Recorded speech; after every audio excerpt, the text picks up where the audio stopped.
बिस्मिल्लाहिर्रहमानिर्रहीम। आप देख रहे हैं 89 डिजिटल और मैं हूं आमिर मिर्जा। आज का व्लॉग जिस टॉपिक पे कर रहे हैं वो एक मंशियात की ड्रग डीलर, बहुत बड़ी डीलर, पिंकी डॉन के नाम से जो मशहूर है। और अब से कुछ देर पहले जो था वो तमाम तर जितना भी नेशनल मीडिया था उस पर उसकी खबरें जो थी वो बड़ी बड़ी सुर्खियों के साथ चल रही थी। बल्कि बहुत से चैनल्स जो थे वो उसको लाइव उन्होंने लिया हुआ था और अपने अपने नुमाइंदों के जो थे वो विपर्स भी ले रहे थे उस पर। और जो जो इन्फॉर्मेशन पिंकी के मुतल्लक वो दे रहे थे, पिंकी की ऑडियोज़ थी, उससे बरामदगी क्या हुई, वो गिरफ्तार हुई, मंशियात की बहुत बड़ी डीलर, बड़े अहम लोगों से उसके राब्ते, सारी बातें होती रहीं। लेकिन वीलॉग करने में इस वजह से आया हूँ कि पिंकी जो है, मैडम पिंकी डॉन के नाम से जो मशहूर है, और ये एक खुद को ब्रांड कहती थी, बल्कि ब्रांड कहती क्या थी कि मंशियात की जो दुनिया है उसमें वाकई में ये एक ब्रांड है। क्योंकि ये जो मंशियात कोक जो फ़रोख्त करती थी वो डब्बियों में फ़रोख्त करती थी और उन डब्बियों पर इसका नाम लिखा होता था Pinky don, madam Pinky don. Karachi, Lahore, Islamabad की बहुत बड़ी ड्रग डीलर, मुल्क के जिस हिस्से में भी चाहें, जहां भी चाहें, ये आपको वहां पर मंशियात जो है वो पहुंचा सकती है। ये इस किस्म की डीलर है।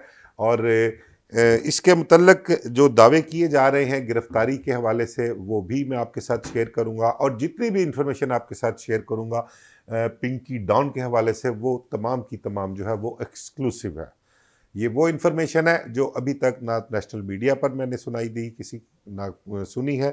पिंकी डॉन के मुतल्लक आपको बताऊं कि अनमोल उर्फ पिंकी डॉन, इसका ताल्लुक कसूर से बताया गया है। कसूर की रहने वाली है ये, और शुरू से ही अपनी नौजवानी कह लें, अपनी कम उम्री से ही मामलात जो थे इसके इसी किस्म के थे। पार्टियों में आना जाना और बहुत से मामलात इधर उधर करने। और कराची में जब ये जाती है, एज इसकी गालबन कोई मेरे ख्याल 33 से 35 साल तक बताई गई है। 32-33 कोई कह रहा है, कोई 35 साल कह रहा है। तो इसके मंशियात के धंधे में वो तकरीबन कम अज़ कम को 10-12 साल का अरसा हो गया इसको, इस मंशियात के धंधे में। खुद घर में तैयार करती थी और बड़ी महंगी कोक बेचती थी। इसकी कोक जो है वो गोल्डन कोक के नाम से भी मशहूर थी, और गोल्डन कोक जो थी वो 1 ग्राम जो थी वो 40,000 रुपये में फ़रोख्त किया करती थी। मैडम पिंकी डॉन के मुतल्लिक अगर आपको बताऊं तो ये कराची जाती है, और कराची का एक बहुत बड़ा मंशियात का डीलर, गालिबन उसका नाम शायद सुल्तान बताया गया है, जो मेरे ज़राए का कहना है, उसके साथ इसकी दोस्ती होती है। किसी जगह पहले मुलाकात होती है, किसी पार्टी वार्टी में, किसी रेफरेंस से, उसके बाद इसकी उसके साथ दोस्ती हो जाती है। दोस्ती इस कदर बढ़ जाती है कि जो मेरी इतला है कि ये इनकी फिर आपस में शादी हो जाती है, सुल्तान की और पिंकी की। सुल्तान के साथ रहकर इसने मंशियात का कारोबार जो था उस पर बहुत अबूर हासिल कर लिया हुआ था। मंशियात खुद बनाती थी, वाइन अब आजकल खुद तैयार कर रही थी, कोक जो थी वो खुद तैयार कर रही थी। आपको बताऊं कि 30 लाख रुपए की या 25 से 30 लाख रुपए की कोक जो है वो लाकर उसमें जो चीज़ ये मिक्स करती थी उसको बोलते हैं केटामाइन। केटामाइन आपको बताऊं कि एक ऐसी चीज़ है जो कि जानवरों को सुन करने के लिए उन्हें दी जाती है। ये उस कोक को तैयार करने के लिए, अगर फ़र्ज़ करें कि 300 ग्राम अगर कोक है, उसमें केटामाइन जो है वो मिक्स करके ये उसको 1000 ग्राम कर देती थी। इस तरह से 30 लाख रुपए की जो लागत इसकी आती थी, 25 की, 30 की, 35 की, जितनी भी आप, इतने, इससे ज़्यादा लागत आती नहीं। इस कोक को वो कम अज़ कम 3, साढ़े 3 या 4 करोड़ तक फ़रोख्त करती थी। और जो ये चीज़ खुद तैयार करती थी उसका नाम गोल्डन कोक था। गोल्डन कोक मैंने बताया 40,000 रुपया फ़ी ग्राम ये फ़रोख्त किया करती थी। वहाँ से सुल्तान की साथ इसकी शादी रही काफ़ी अरसा, उसके बाद उससे अलहदगी हो गई। फिर उसके बाद इसने एक रिटायर्ड पुलिस ऑफिसर के साथ भी शादी की, उसके साथ भी इसके उसके निकाह में भी काफ़ी अरसा रही। और उस रिटायर्ड पुलिस अफसर का जो ताल्लुक था वो ऐसे ही किसी रेड के दौरान, गिरफ्तारी के दौरान या इस किस्म के मामलात में ही बना था। और उस पुलिस अफसर के साथ भी ये कुछ अर्सा जो है वो निकाह में रही। लेकिन जो मेरी इतला है उसके मुताबिक आजकल उसके निकाह में नहीं है, उससे भी इसको डाइवोर्स हो चुकी हुई है। बहुत बड़े बड़े पॉलिटिशियंस, बड़े बड़े ब्यूरोक्रेट्स के साथ इसके ताल्लुकात हैं, बड़ी जगहों पर सप्लाई दिया करती है। और सबसे अहम बात जो है, जो क्रेडिट लिया जा रहा है कराची पुलिस की जानिब से, कराची की कि जी इसको हमने गिरफ़्तार किया है, बड़ा नेटवर्क जो है वो ब्रेक किया है, बड़े बड़े अहम नाम सामने आए हैं और बड़ी मिकदार में जो है वो बरामदगी भी हुई है, कैश भी बरामद हुआ है और दीगर अशिया जो हैं वो भी उससे बरामद हुई हैं। तो पिंकी के मुतल्लक आपको बताऊं कि इसको गिरफ़्तार लाहौर का इलाका रायवन रोड पर एक सोसाइटी है ख़ियाबान ज़फ़र, वहाँ से इसको गिरफ़्तार किया गया है।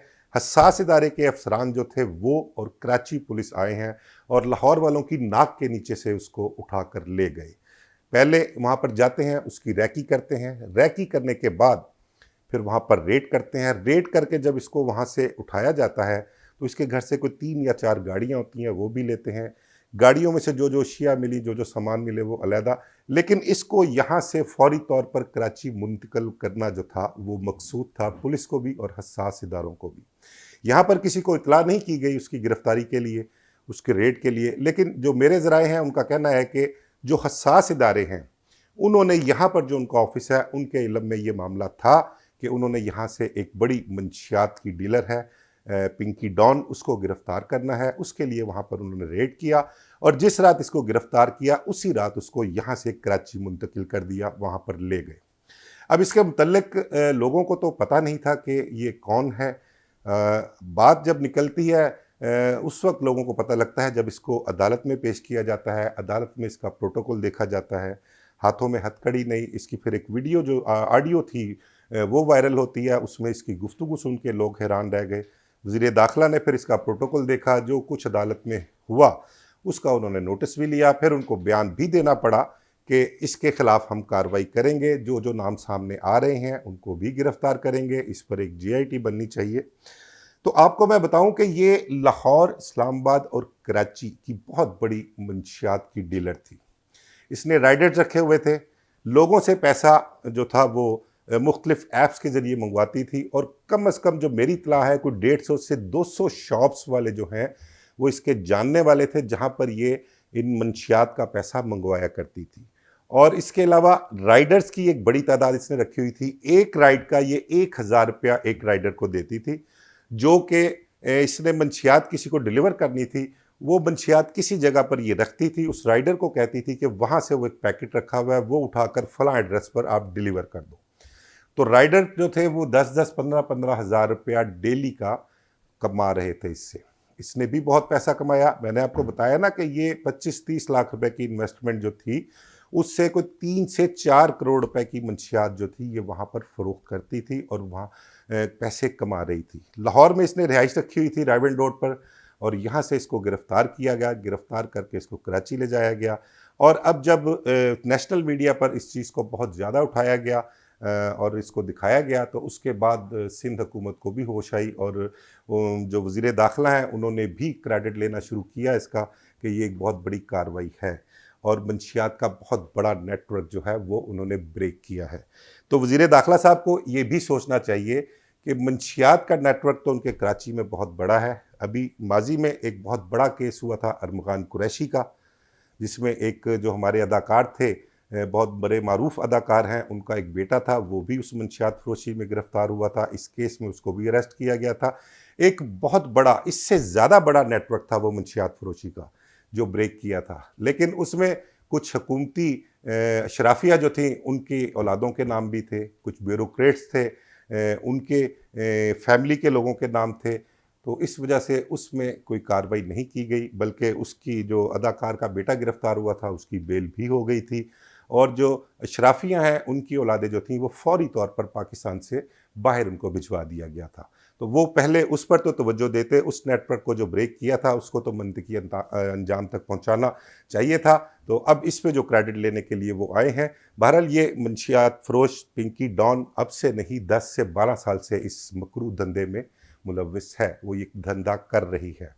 और आपको बताऊं कि उसके पास से जो लिस्टें मिली हैं उसके कस्टमर्स की, सिर्फ कराची के कोई 800 से 1000 कस्टमर्स हैं जो उसकी लिस्टों में शामिल हैं, जो पुलिस के पास मौजूद हैं।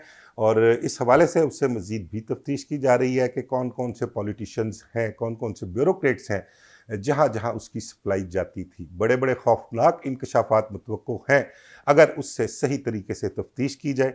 नारकोटिक्स वाले से तफ्तीश करें या कोई जीआईटी बनाकर वो उससे इंटेरोगेट करें, तो आपको पता लगेगा कि कौन कौन सी अशराफिया जो हैं वो मंशियात के कारोबार में या उसके इस्तेमाल में मुलव्वस हैं। इस वाले से मज़ीद जो भी अपडेट आएगी वो आपके साथ अगले व्लॉग में शेयर करूँगा। मुझे इजाज़त दीजिए। अल्लाह हाफ़िज़।